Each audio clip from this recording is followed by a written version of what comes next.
Hello, my name is Luis Serrano, and this video is about Gaussian mixture models. Gaussian mixture models are very useful clustering models. Clustering has many applications, including audio classification, where they are used for telling sounds apart. For example, telling different instruments apart in a song, or telling your voice apart from background noise when you talk to your voice assistant. Another application is document classification, so if you have a large collection of documents, you can use it to separate different documents by topic. Say the sports ones from the science ones and the politics ones, etc. Another very useful application is image segmentation. For example, when self-driving cars see an image and they want to separate into pedestrians, road signs, other cars, etc. In short, the clustering problem is the following. We have a data set of points, and with luck they may seem like they are clustered into groups like this, very well defined. And we proceed to cluster them. So in this case, we see that we have the green cluster, the blue cluster, and the red cluster. There are some very useful clustering algorithms such as k-means clustering and hierarchical clustering, and I explain them in detail in this video in my channel. You can find the link down in the comments. In that other video, you can learn how to cluster datasets like this one. However, sometimes datasets are more complicated, like this one. In this dataset, it looks like there are two clusters. This circle over here, and this line or elongated oval around here. And these clusters seem to intersect with each other, which makes the problem very difficult for traditional clustering algorithms. Therefore, we need something different. Notice one thing, that in the previous clustering algorithms, each point belongs to exactly one cluster. Either you are yellow or you are blue. However, we can think of points belonging to both clusters at the same time. So when moving from hard assignments to soft assignments, so from hard clustering to soft clustering. In hard clustering, every point belongs to a particular cluster and only that one. In soft clustering, however, a point can be 10% from one cluster, 25% from another one, etc.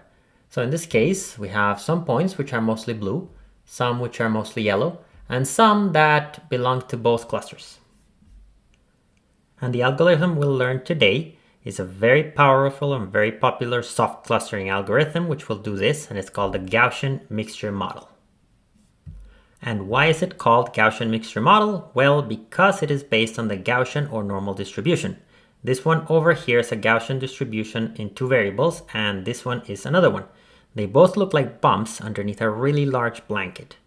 But since we're drawing everything in the plane, we will draw them in the following way, from the top. So what we'll do is we draw the shadow. These purple curves here are the levels of the bump.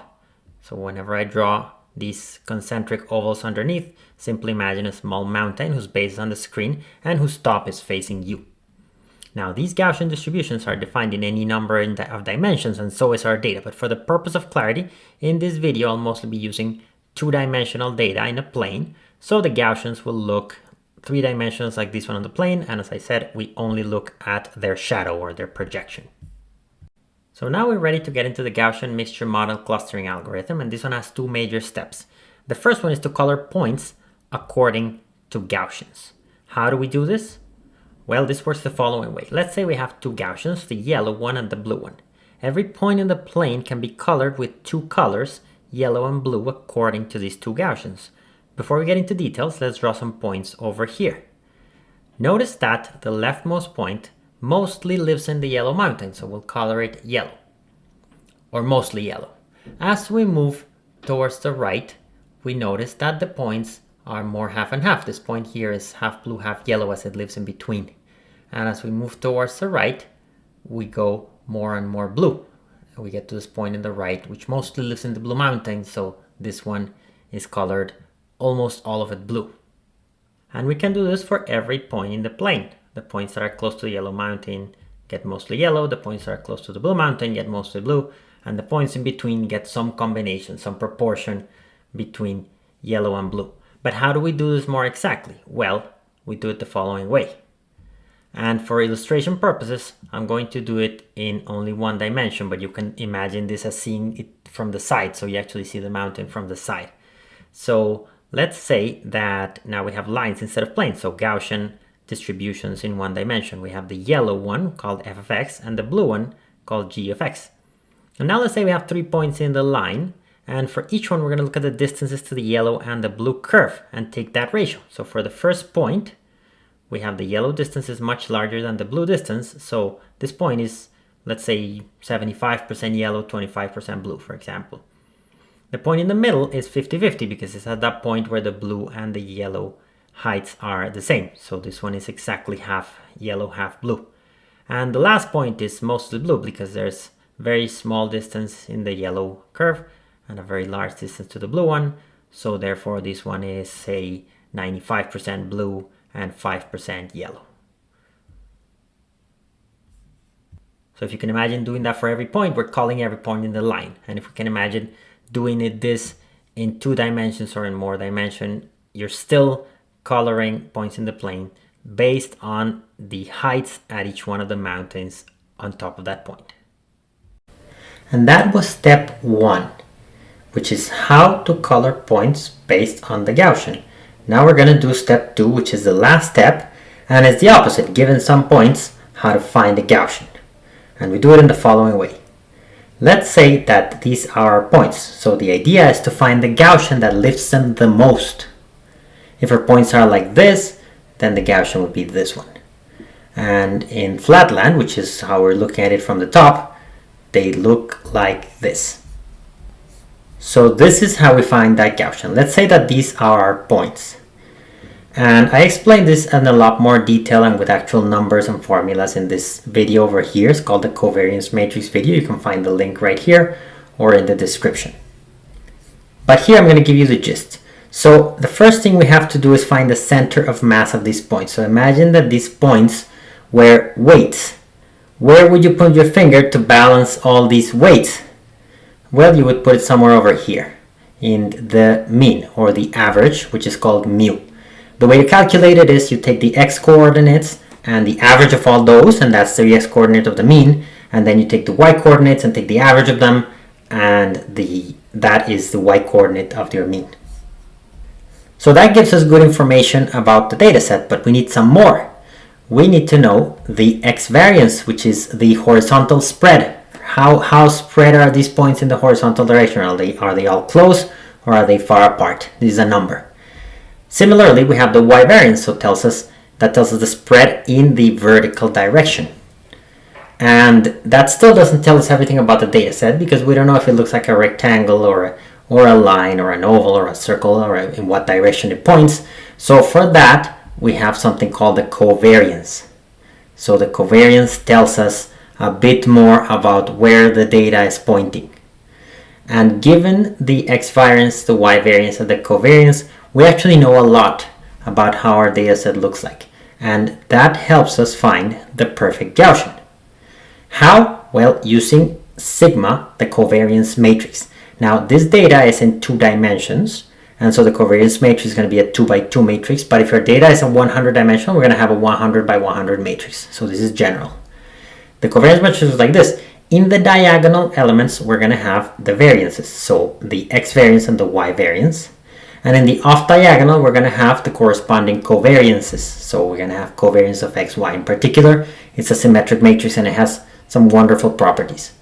And the way we find the Gaussian is simply by plugging into this formula. So don't worry so much about this formula. Just know that mu goes into this formula, sigma goes into this formula, and x, which is the point. So at every x, you plug it into this formula, and you get a number. That number is the height of the mountain at that point. So if you plug this formula, it's gonna, for every point, it's gonna look like a bump, like that bump over an infinite blanket, which is the Gaussian distribution.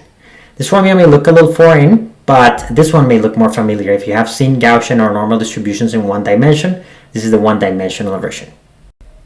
However, we're still missing one thing. Here our points are all complete, but we may have a data set like this, where some points appear is a fraction. So you can see that some points in the bottom are half points, and this point at the left is a quarter point. So you may have 10% of a point or 97% of a point, any proportion. And for those data sets, you can still find a Gaussian that fits them well. You can still find the center of mass. This time the center of mass is not going to be the same place as before because there's some heavy points in the top right that pull it. So it's going to be over here. We still have an x variance. Maybe it's going to be different. We still have a y variance. And we still have a covariance. So given this, we can build a covariance matrix and we can plug things in the formula and get a Gaussian. So the moral of the story is, if we have a bunch of points or a bunch of proportions of points, percentages of points, we can always fit the perfect Gaussian, so the perfect mountain that lifts these points the most and puts every other point in the bottom. And so we're going to use this step in our algorithm.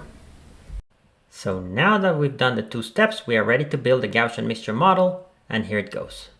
We will do this to separate this data set into 2 clusters, as we saw at the beginning, which are the circle over here and the line, where some points belong mostly to the circle, some belong mostly to the line, and some to both. And the algorithm is the following. I wrote it over here in the corner. It simply consists of repeating step 1 and 2 many times.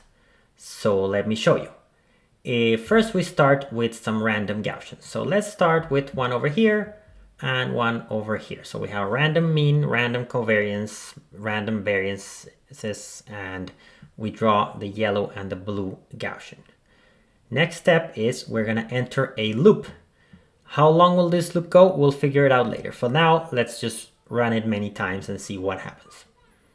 First, we go to step 1, which is color points according to the Gaussian. So we learn how to color every point in the plane based on how close it is to these 2 Gaussians. Remember, we did it based on the heights. So when we do that, we notice that these 2 points over here are much closer to the yellow Gaussian, so they belong to that yellow one. It looks like they're fully yellow, but think of them as a high percentage yellow and a very small percentage blue. These points over here, the same thing, they're mostly blue. And for all the other points, there's some combination of yellow and blue. Now, these are sort of rough because I color them eyeballing, but if you want to be exact, I encourage you to code this or to actually take a number example and calculate it by hand. But this is mostly for illustration purposes. So we've colored every single point in our data set according to these 2 Gaussians. So now what we do is we forget the Gaussians and we go to step 2. And from the colors, we create new Gaussians. So let's create 2 new Gaussians that fit the yellow portions and the blue portions. So let's only look at the yellow portions and let's fit a Gaussian. Again, this is something I eyeballed. So we have this Gaussian for the yellow points. Let's keep it in mind for a second. And now let's look at the blue points or the blue portions, and we fit a Gaussian to those as well. So now we forget about the colors. We have 2 Gaussians.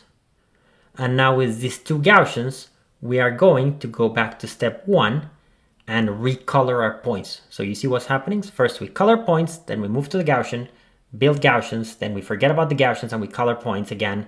Then we forget about the colors and draw Gaussians again and go back and forth. This is just a back and forth process. So using these 2 Gaussians, we color points again. So these 2 are mostly yellow, these ones are mostly blue, and these ones are some sort of in between, some proportion of blue and yellow. Again, we go back to step 2.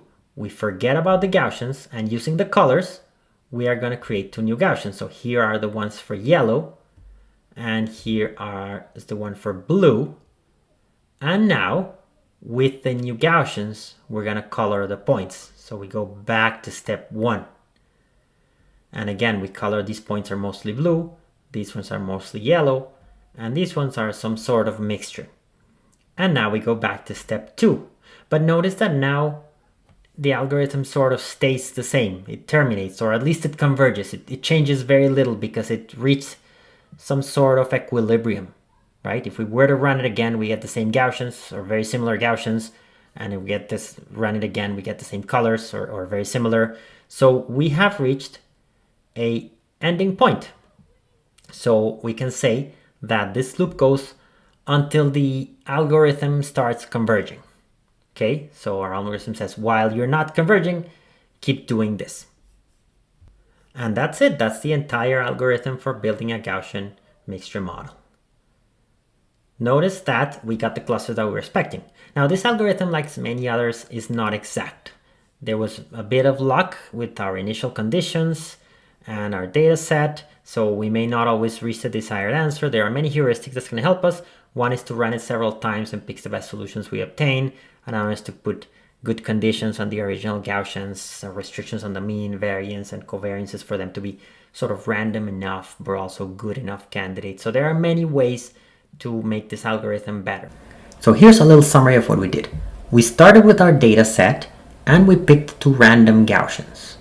Now we use these two Gaussians to color every point in our data set as a combination of yellow and blue based on their position with respect to each one of the two Gaussians. Now we forget about those two Gaussians because we'll find two new ones based on the colors that we've obtained. So based on this color, we get two new better Gaussians. And now we use these two Gaussians to recolor the entire data set. So forget about the colors and recolor them based on these two new Gaussians. Now we forget about those two Gaussians again, and using the colors, we fit two new better Gaussians. And notice how these are much better than the previous ones. And finally, we use these two Gaussians to recolor our data set. So notice that at each step, we're always doing step 1 and step 2, which is color points, recalculate Gaussians, color points, recalculate Gaussians, and every time we're getting a little better and better, until we get to a point where the Gaussians don't move very much, and that's where we're finished. And that is all, folks. Thank you very much for your attention. I'd like to remind you that I have a book called Grokking Machine Learning that I invite you to take a look at. In this book, I talk about the supervised learning algorithms in detail in a very conceptual way using examples, etc. And there's also a lot of code in Python. If you'd like to find it, go to this website over here, which is also in the description. And if you use the discount code SerranoYT, you can get a 40% discount on the book. And if you enjoyed this video, please subscribe for more content. Please hit like, share amongst your friends, and feel free to comment. I love reading your comments in particular. If you have ideas for any future videos you'd like to see, let me know in the comments. Many times I make a video that comes out as a suggestion of somebody. So feel free. If you'd like to tweet at me, this is my Twitter handle, LewisLikesMath. And if you'd like to see all this information put together, I have this webpage called serrano.academy where you can find about the book, blog posts, videos, podcast interviews, etc. So I invite you to take a look. Thank you very much for your attention and see you in the next video.